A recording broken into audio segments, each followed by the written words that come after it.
and perception of issues. There is a wide debate about the causes of skepticism toward the European Union, and it's especially focused on two main subjects that are parties. You may remember that the definition of Euro-scepticism is the first definition is the Taggart's definition, and the other one is about public opinion studies. Public opinion studies about Euro-scepticism are particularly focused on European integration. And recently, some researchers try to go forward and to make a more comprehensive framework of public attitudes toward Europe. So not only related to integration, but to Europe as a whole. In order to do that, they use they talk about support for Europe rather than Euro-scepticism. Support for Europe, support was defined by Easton. They refer to the Easton definition, and support is both behavioral and attitudinal concept. So it concerns both behavior and attitudes. You can notice some positive word like aid, promotion of the interest. So it's a sentiment of a positive sentiment toward, in this case, authorities. It has opposing concept, that is opposition, defined as dissent or resistance. Easton make the difference between diffuse support and specific support. Specific support concerns the performance, the authorities' performance. Is what authorities, institutions usually do, while diffuse support concerns in Easton was the system. So the who. For this reason, diffuse support is theoretically more durable, and there's two main sources that are socialization, the socialization phase, and direct experience.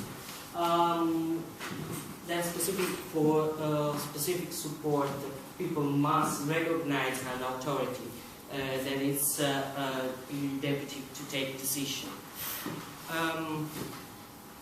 So I started from the Eastern framework and tried to use this framework for the European case.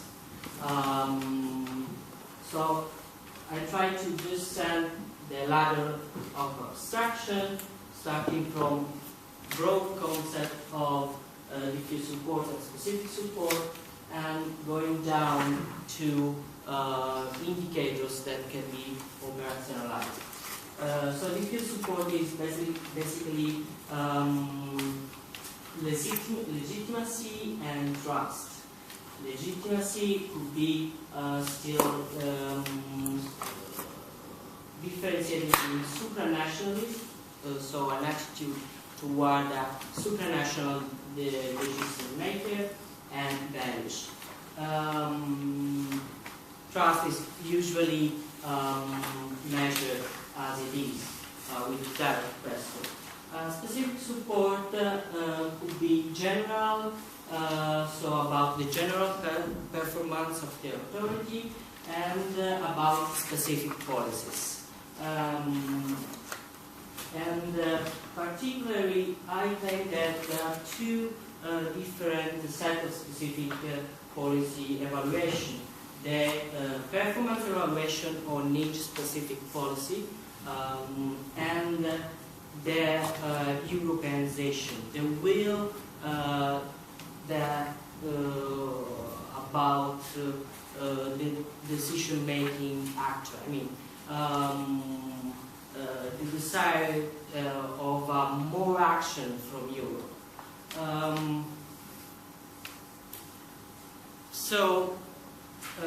Framing in this way the concept of support,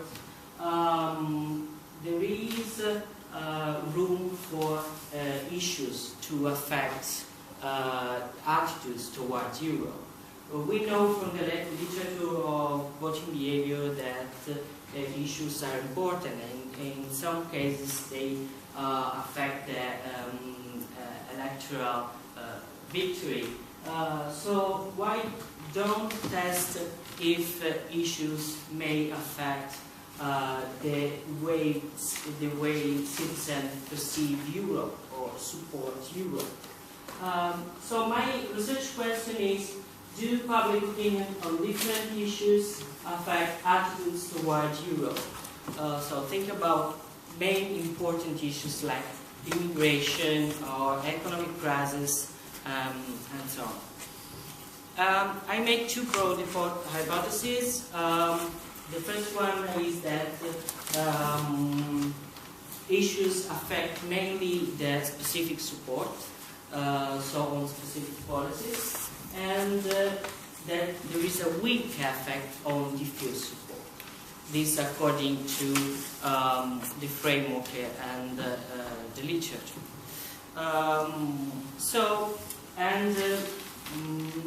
I try to find some indicators about issues, perception of issues. And I put down two key indicators that are saliency and concern.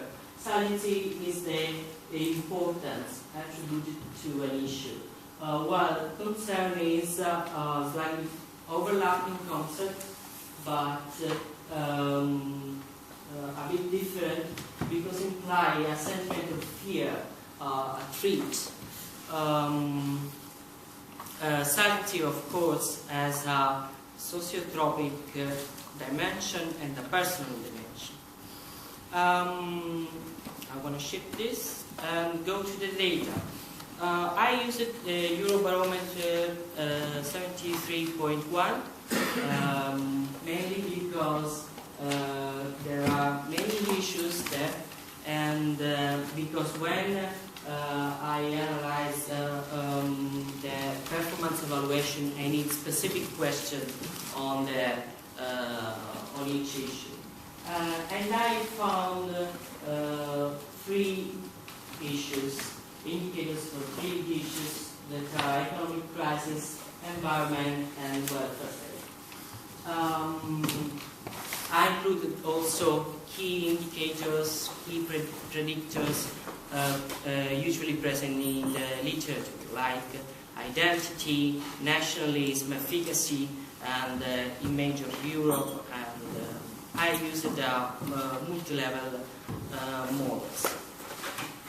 So this is how,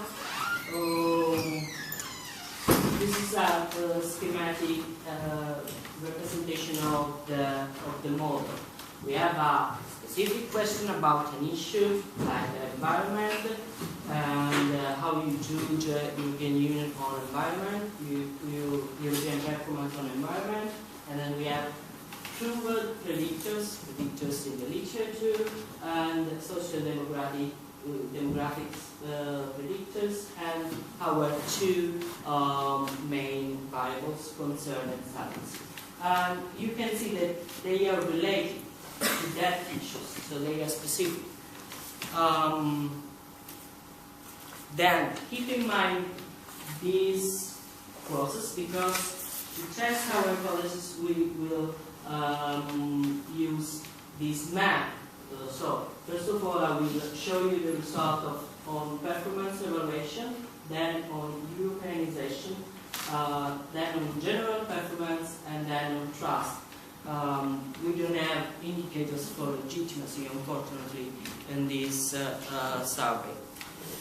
Okay, support on EU performance. There are a lot of things to say about this, because each indicator has a history, and so It's quite complex.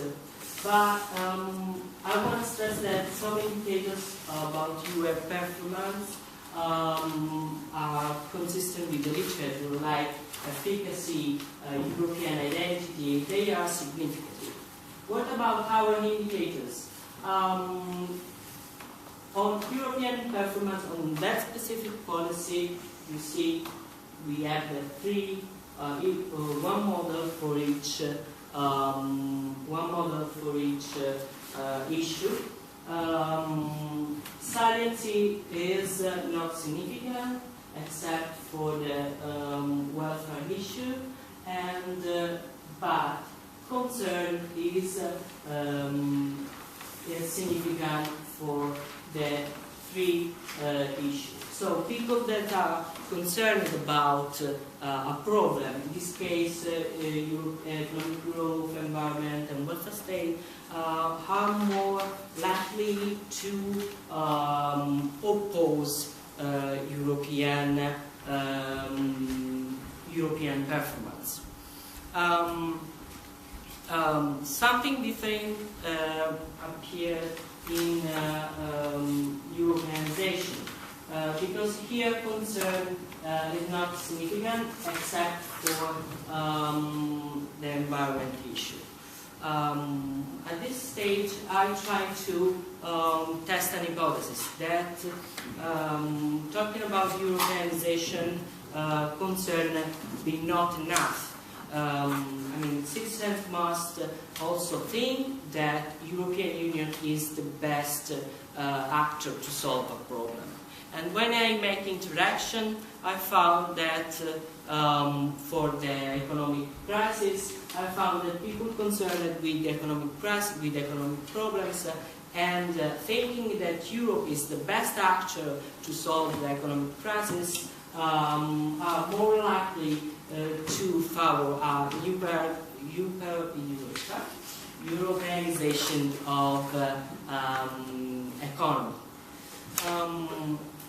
Then general support. There's a lot to say about this because this is usually the indicator used in the literature of European integration, and we can say also that in this case both saliency at sociotropic level and concern for the three issues affect the way people perceive in general the way people support in general the European performance. And then trust. Hypothesize that trust is a subtype of diffuse support. I hypothesize that the effect is weak, and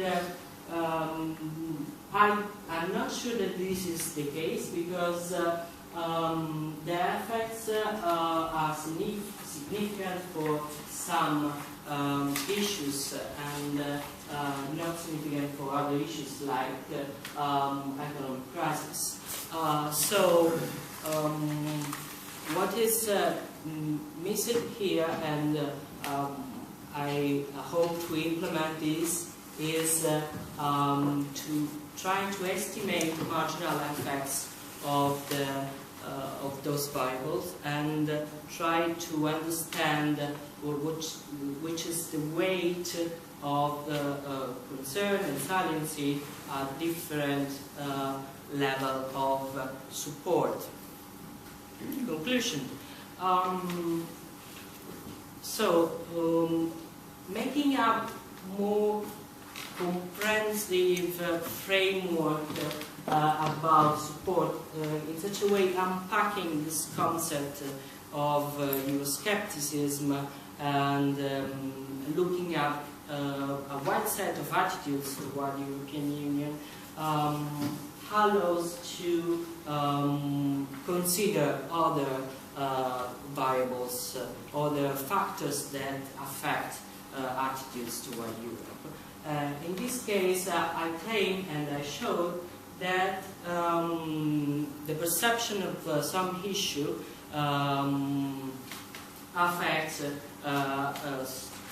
some kinds of support for Europe. This is, quite,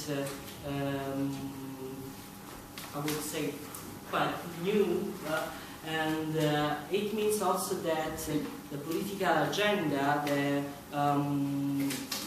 contingency affects the people, see institutions, and the system as a whole. We need, of course, more data about, more tests about diffuse support, and